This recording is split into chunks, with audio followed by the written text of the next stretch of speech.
thinking about outcomes and various things. Also, since I got barred by YouTube some time back, because their bot caught me, I want to make sure I can still go live from my phone, and look, I can. Isn't that exciting?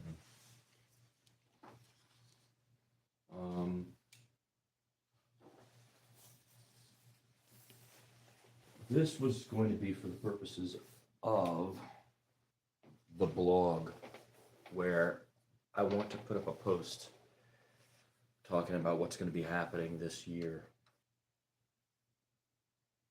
For the remainder of the year, I want to post to the blog and to YouTube some content. And then at the end of the year, I think I'm going to wrap it up, because this has been 15 years that I have used these two mechanisms as a place of expression. And there's a lot of content here that can be farmed and reproduced in different ways, which I never did. Instead, I was just kind of collecting. B-roll is the phrase that comes to mind, but it's more like documenting as well as I went along, formulating my thoughts, how I think about the world, the universe, my place in it, your place in it, our place in it. I got taught so many things by so many different people. I read in great volume. And my mind now is, at 59 years of age, full of a lot of data. And my means of expression are varied. I make art, and it concludes in a visual statement in my mind that to me is both beautiful and expressive of truth, which is what makes it the most beautiful. And then I do it through writing, which I do every day, but I don't formulate writing for the purposes of entertainment or the way people are doing it and have been doing it in my whole lifetime, because it isn't the purpose of the writing.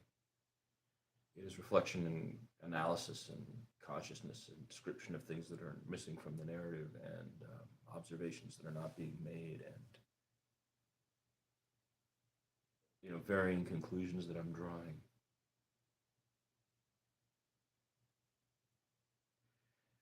Three quickly come to mind that I think of as like unique to my thinking.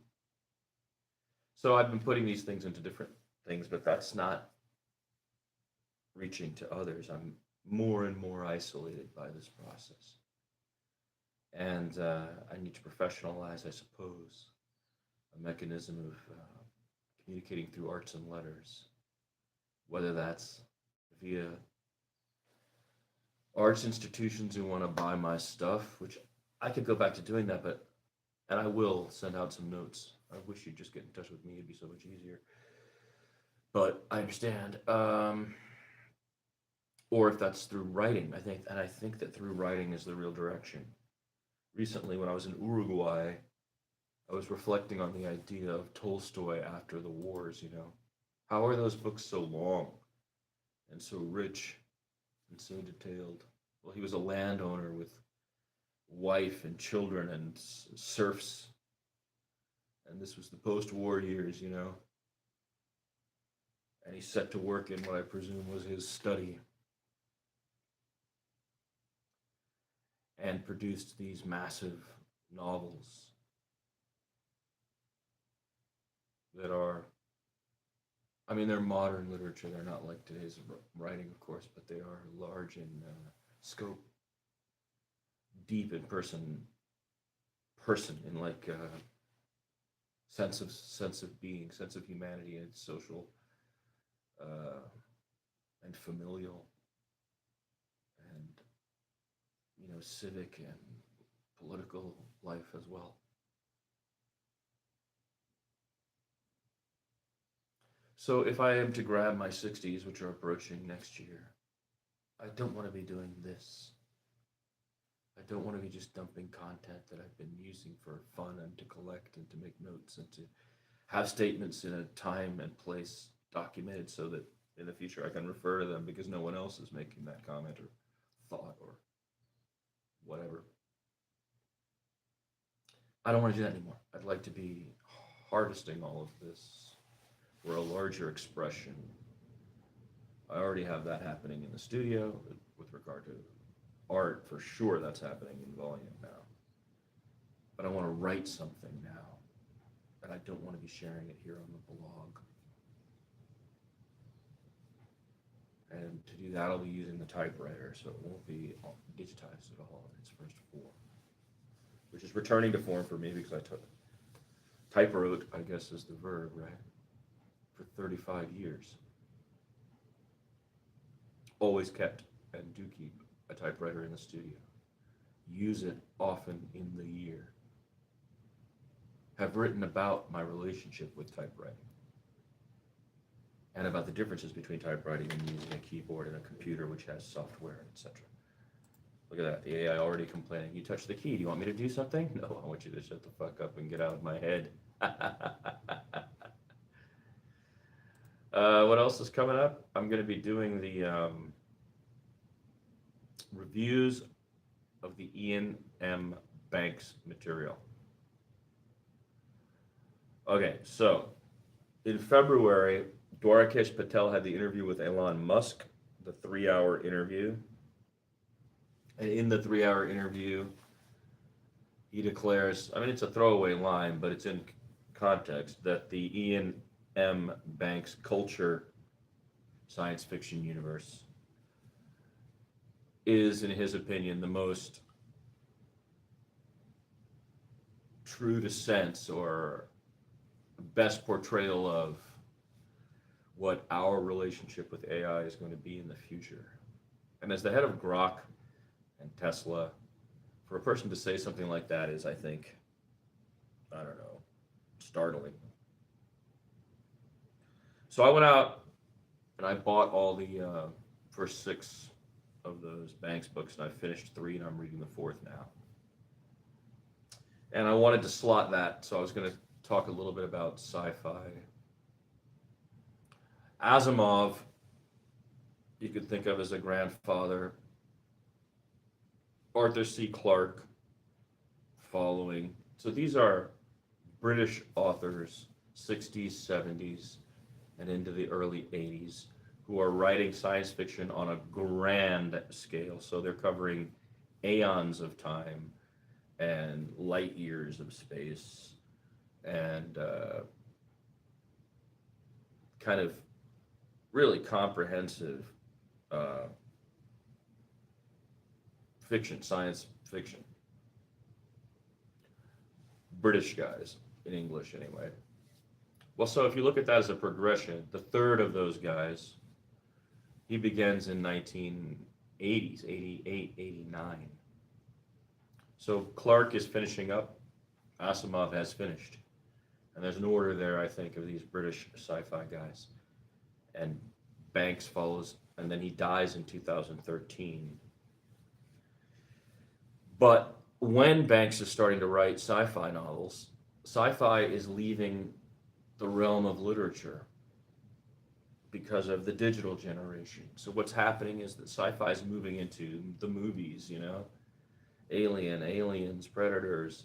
The sci-fi is becoming, I mean, the territory of popular sci-fi is becoming that.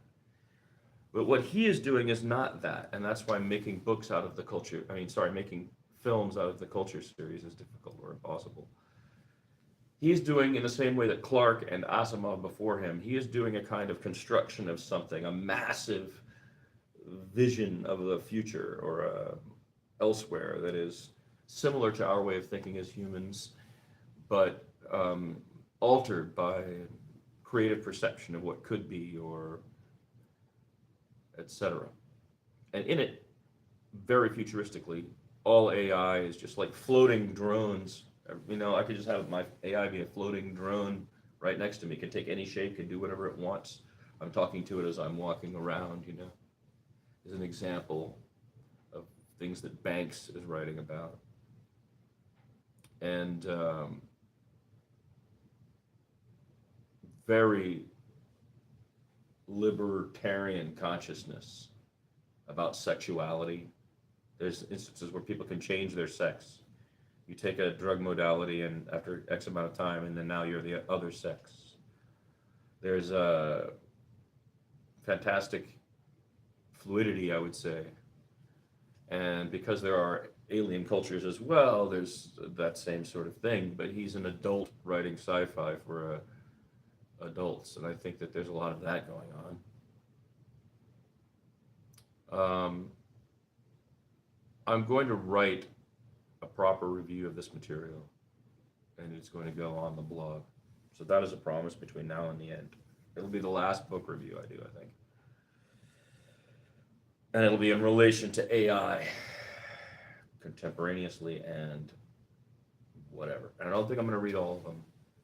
I'm going to finish Windward, and then I'm going to finish these 6. And then I'll do a review. So that'll be here on the blog. This live broadcast I'm doing because I want to organize my thoughts and stick something on the blog to explain what I'm doing right now.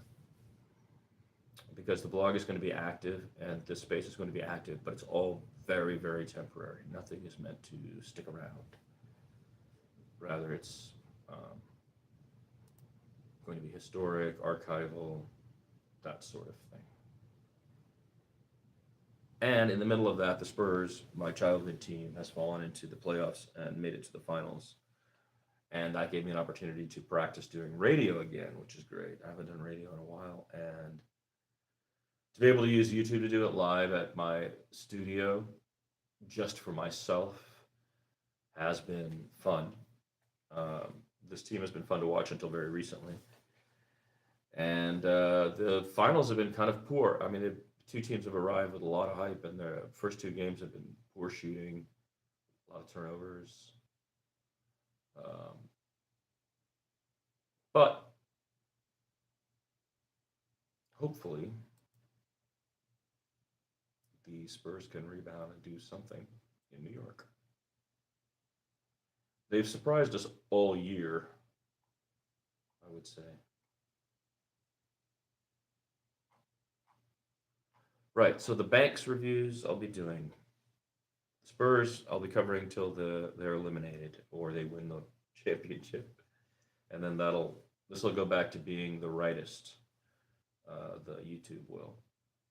And then what's coming up next is going to be not so much here.